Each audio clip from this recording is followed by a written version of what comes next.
Satyabama Institute of Science and Technology, Chennai and Sri Perumbudur. Bhaskar Tamil Nadu சட்டமன்ற விவகாரங்களை உன்னிப்பாக கவனித்து வருபவர். நம்முடைய பாஸ்கர் நமது முக்கிய செய்தியாளரும் இணைந்திருக்கிறார். பாஸ்கர், இன்னைக்கு எந்த முறையில் அரசுக்கான இந்த கான்ஃபிடன்ஸ் மோஷனை செய்ய போகிறாங்க? பல வகைகள் உண்டு. ஆனால் பிரதானமாக ஃப்ளோ டெஸ்ட்டில் கடைபிடிக்கக்கூடிய முறை அப்படின்னா எண்ணிக்கழித்தல் டிவிஷன் முறை அப்படின்னு சொல்லுவாங்க. அந்த முறையில் தான் இன்னைக்கு வாக்கெடுப்பு நடைபெற இருக்கிறதா. பொதுவாக இந்த கான்ஃபிடன்ஸ் மோஷனில் உரைகளும் கூட சில சமயங்களில் நம்ம பார்த்துருக்கோம். இன்னைக்கு சட்டமன்றத்தில் நம்ம என்ன எதிர்பார்க்கலாம்? தமிழக சட்டப்பேரவை நிகழ்வுகள் அவ்வப்போது நேரலை செய்யப்படும். அதாவது முதலமைச்சர் பேசக்கூடிய அனைத்து விதமான செய்திகளும் நேரலையில செய்யப்படும். கடந்த காலங்களில் இதே போல நிலைதான் இருந்தது. ஆனால் எதிர்கட்சிகள் எழுப்பக்கூடிய கவன ஈர்ப்பு, கேள்வி நேரம் இதையெல்லாம் தாண்டி எதிர்கட்சிகளுடைய விவாதங்கள் எல்லாம் நேரலை செய்யப்பட மாட்டாது. ஆனால் இன்றைய நடவடிக்கைகள் நேரலை செய்யப்படும் என்று தமிழக சட்டப்பேரவை செயலகம் அதிகாரப்பூர்வமாக அறிவித்திருக்கிறது.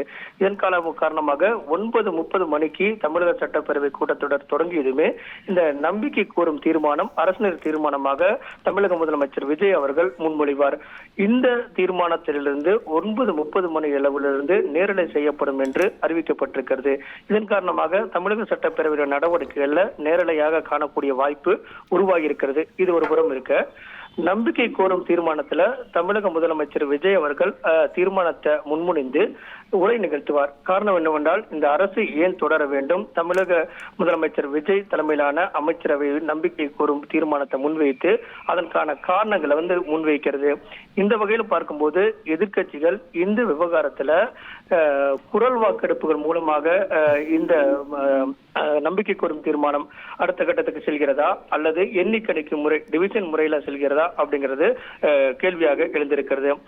தமிழக சட்டப்பேரவை 9:30 மணிக்கு தொடங்கினாலும் அதற்கு முன்னதாக சட்டமன்ற உறுப்பினர்கள் வருகை தரும்போது வருகை பதிவேடு அங்கு வைக்கப்பட்டிருக்கும். காரணம் என்னவென்றால், இன்றைய அவை நடவடிக்கையில எத்தனை பேர் பங்கேற்கிறார்கள் அப்படிங்கிறது மிக முக்கியமான ஒன்று.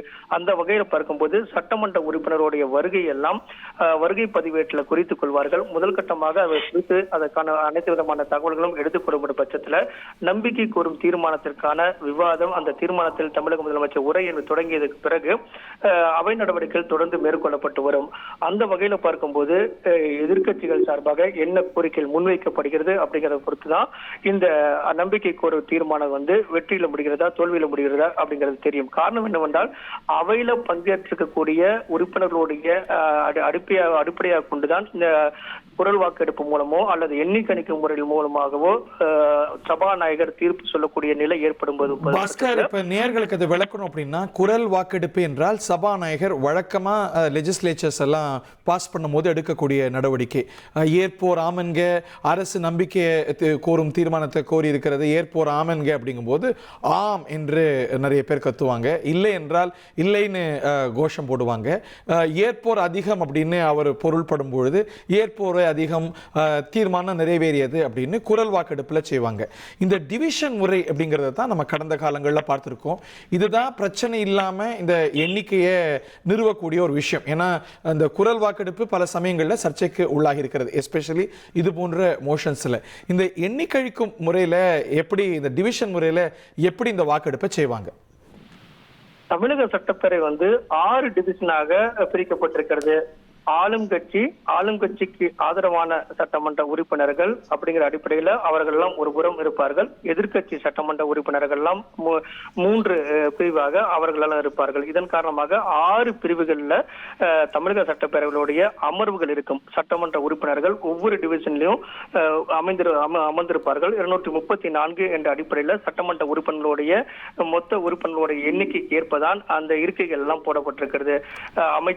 முதலமைச்சர்கள் தொடங்கி அமைச்சர்கள் வரை முதல் வரிசையிலும், அதைத் தொடர்ந்து சட்டமன்ற ஆளும் கட்சியுடைய மூத்த சட்டமன்ற உறுப்பினர்கள் எல்லாம் பின்னர் அமர்ந்திருப்பார்கள்.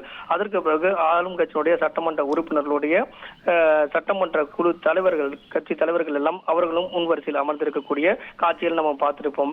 எதிர்கட்சியுடைய வரிசையில எதிர்கட்சி தலைவர் மற்றும் மூத்த சட்டமன்ற உறுப்பினர்கள் அப்படிங்கிற அடிப்படையிலும் அவர்கள் அமர்ந்திருக்கக்கூடிய வாய்ப்பு இருக்கிறது. இதன் காரணமாகத்தான் அந்த 3 டிவிஷன்லையும் எதிர்கட்சியுடைய சட்டமன்ற உறுப்பினர்களும் அதே நேரத்தில் நேரத்துல இந்த எதிர்ப்பு ஆளும் கட்சி என்ற அடிப்படையில அவருடைய சட்டமன்ற உறுப்பினருடைய 3 பேரும் 3 வரிசையில அடுத்தடுத்து இருக்கக்கூடிய அந்த காட்சிகளை பார்த்திருப்போம்.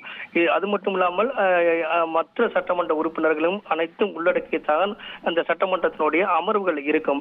அந்த வகையில பார்க்கும்போது இந்த எண்ணி கணிக்கும் முறை அப்படிங்கிறது சட்டப்பேரவை செயலாளர் வந்து சபாநாயகருக்கு அறிவுறுத்தல் காரணமாக சபாநாயகர் வந்து எண்ணி கணிக்கும் முறையில அதற்கான கோரிக்கையை முன்வைக்கப்படும் பட்சத்துல ஆதரவு எதிர்ப்பு அப்படிங்கிறத சட்டமன்ற உறுப்பினர்கள் ஒவ்வொரு டிவிஷனாக தீர்மானத்தை முன்மொழிந்து அதற்கான ஆதரவு எதிர்ப்பை கோரும்போது ஆதரவு சட்டமன்ற உறுப்பினர்கள் எழுந்து நின்று அந்த தீர்மானத்துக்கு ஆதரவை தெரிவிப்பதற்காக எழுந்து நிற்பார்கள். அப்போது எந்தெந்த சட்டமன்ற உறுப்பினர்கள் எழுந்து நிற்கிறார்கள் அப்படிங்கிற பெயர் மற்றும் அவருடைய இருக்கை எண் எல்லாம் அவர்கள் எழுதி கொள்வார்கள். சட்டப்பேரவை செயலரும் அங்க இருக்கக்கூடிய அலுவலக பணியில் இருக்கக்கூடியவர்களும் யாரெல்லாம் எழுந்து நின்று அந்த தமிழக முதலமைச்சர் விஜய் அவர்கள் முன்மொழியக்கூடிய தீர்மானத்துக்கு ஆதரவாக எவ்வளவு சட்டமன்ற உறுப்பினர்கள் இருக்கிறார்கள் அப்படிங்கறதையெல்லாம் எண்ணி கணிக்கும் முறை அப்படிங்கறதுல எத்தனை பேர் எழுந்து நின்று ஆதரவு தெரிவிக்கிறார்கள் அப்படிங்கறத அவர்களுடைய இருக்கை எண் மற்றும் சட்டமன்ற உறுப்பினருடைய பெயரை குறிப்பிட்டு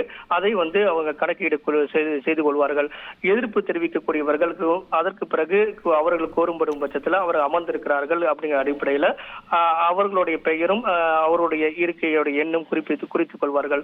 பிறகுதான் சபாநாயகர் சட்டப்பேரவை செயலாளர் இதையெல்லாம் குறிப்புகளாக எடுத்துக் கொடுத்து தமிழக சட்டப்பேரவையில தீர்மானத்துக்கு எத்தனை பேர் ஆதரவு தெரிவித்திருக்கிறார்கள், எத்தனை பேர் எதிர்ப்பு தெரிவித்திருக்கிறார்கள். இன்னும் தெளிவா உள்வாங்கிக்கிறேன், நேர்களும் புரிஞ்சுக்கணும். அதனால நீங்க ரொம்ப அழகா விளக்கி சொன்னீங்க.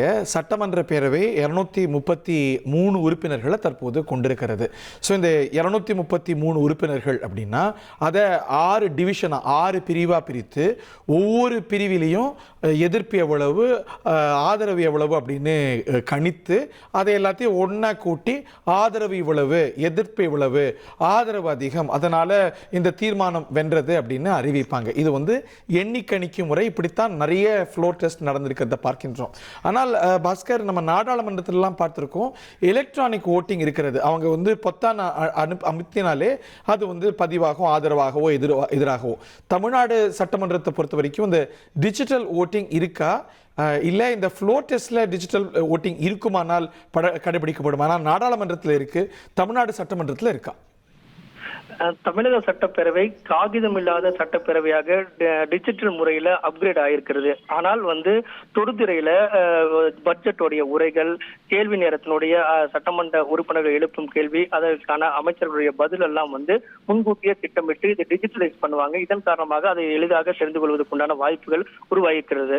ஆனால் எண்ணி கணிக்கும் முறை டிவிஷனுக்கான அந்த ஓட் வந்து டிஜிட்டல் முறையில பதிவு செய்வதற்கான வாய்ப்புகள் இதுவரை வந்து மேற்கொள்ளப்படவில்லை. இதன் காரணமாக இந்த முறை டிவிஷனிலும் எண்ணி கணக்கிட்டு தான் சட்டப்பேரவை செயலாளர் குறித்துக் கொண்டு அலுவலக பணியாளர்களும் குறித்துக் கொண்டு அதை சபாநாயகருக்கு கொடுப்பார்கள். சபாநாயகர் ஒரு முறை அதையெல்லாம் கணக்கீடு செய்து சரியாக அவர்கள் வந்து பதிவு செய்திருக்கிறாங்க அப்படிங்கறத வந்து நோட் பண்ணிட்டு அதுக்கப்புறம் தான் அறிவிப்பார்கள். இதன் காரணமாக டிஜிட்டல் ஓட்டுங்கிற அந்த கான்செப்ட் இந்த தமிழக சட்டப்பேரவையில் இதுவரை வந்து அமலுக்கு வரவில்லை.